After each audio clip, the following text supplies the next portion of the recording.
Friends, আমি এই ভিডিওতে ফেসবুক অ্যাকাউন্ট ডিলিট করে দেখাচ্ছি। তো আপনি যদি আপনার ফেসবুক অ্যাকাউন্ট ডিলিট করতে চাইছেন, একেবারের জন্য মুছে দিতে চাইছেন, তাহলে ভিডিওটি শেষ পর্যন্ত দেখুন। কারণ আমি আজকে এই ভিডিওতে ফেসবুক অ্যাকাউন্ট পার্মানেন্টলি ডিলিট করে দেখাচ্ছি। তো ফেসবুক অ্যাকাউন্ট ডিলিট করার জন্য, একেবারের জন্য মুছে দেওয়ার জন্য আপনাকে ফেসবুকে আসতে হবে। ফেসবুকে আসার পর একদম উপরে বাঁদিকে দেখুন একটা 3 লাইন আছে। আপনাকে 3 লাইনে ক্লিক করতে হবে। আপনার এই 3 লাইন, যদি আপনার এখানে 3 লাইন না থাকে, তাহলে আপনি একদম উপরে ডান দিকে দেখুন একটা প্রোফাইল লোগো শো করছে, তাহলে আপনি এই প্রোফাইল লোগোতে ক্লিক করবেন। অথবা আপনার এই প্রোফাইল লোগোর জায়গায় আপনার 3 লাইনও থাকতে পারে। যদি আপনার 3 লাইন থাকে, তাহলে আপনি 3 লাইনে ক্লিক করবেন। আমার একদম উপরে বাঁদিকে 3 লাইন শো করছে, তাই জন্য আমি বাঁ দিকে ক্লিক করছি। এবার এখানে আপনাকে স্ক্রল ডাউন করে নিচে আসতে হবে। এখানে দেখুন একটা অপশন আছে সেটিং অ্যান্ড প্রাইভেসি। আপনাকে সেটিং অ্যান্ড প্রাইভেসিতে ক্লিক করতে হবে। সেটিং অ্যান্ড প্রাইভেসিতে ক্লিক করার পর সেটিং অ্যান্ড প্রাইভেসির নিচে দেখুন একটা অপশন আছে সেটিং। এবার আপনাকে সেটিংয়ে ক্লিক করতে হবে। সেটিংয়ে ক্লিক করলেই আপনার সামনে ঠিক এরকম পেজ ওপেন হবে। এখানে প্রথমে দেখুন একটা বক্স আছে। বক্সের প্রথমে লেখা আছে অ্যাকাউন্ট সেন্টার, তারপরে নিচের দিকে দেখুন কিছু লেখা আছে। এই বক্সের ভিতরে এই লেখার অপশনগুলো আছে personal details, password and security, ad performance, তারপর ভেরিফিকেশন।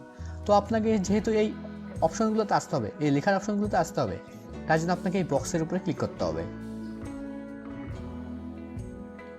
এবার এখানে দেখুন একটা অপশন আছে অ্যাকাউন্ট। এখানে অনেকেই মনে করে যে অ্যাকাউন্টের ভিতরে ফেসবুক অ্যাকাউন্ট ডিলিট করার অপশন আছে, কিন্তু অ্যাকাউন্টের ভিতরে দেখুন, অ্যাকাউন্টের ভিতরে কিন্তু ফেসবুক অ্যাকাউন্ট ডিলিট করার মতো কোনো অপশন নেই। তো ফেসবুক অ্যাকাউন্ট ডিলিট করার জন্য এখানে একদম উপরের দিকে দেখুন একটা অপশন আছে পার্সোনাল ডিটেলস। আপনাকে পার্সোনাল ডিটেলসের উপরে ক্লিক করতে হবে। পার্সোনাল ডিটেলসের উপরে ক্লিক করার পর এবার অ্যাকাউন্ট ওনারশিপ অ্যান্ড কন্ট্রোলের উপরে ক্লিক করতে হবে। এবার ডিঅ্যাক্টিভেশন আর ডিলিশনের উপরে ক্লিক করতে হবে। এবার নামের উপরে ক্লিক করতে হবে। নামের উপরে ক্লিক করার পর এবার ডিলিট অ্যাকাউন্ট সিলেক্ট করে নিচের দিকে কন্টিনিউয়ে ক্লিক করতে হবে। কন্টিনিউয়ে ক্লিক করার পর এবার নিচের দিকে আবার কন্টিনিউয়ে ক্লিক করতে হবে। এবার আবার কন্টিনিউ।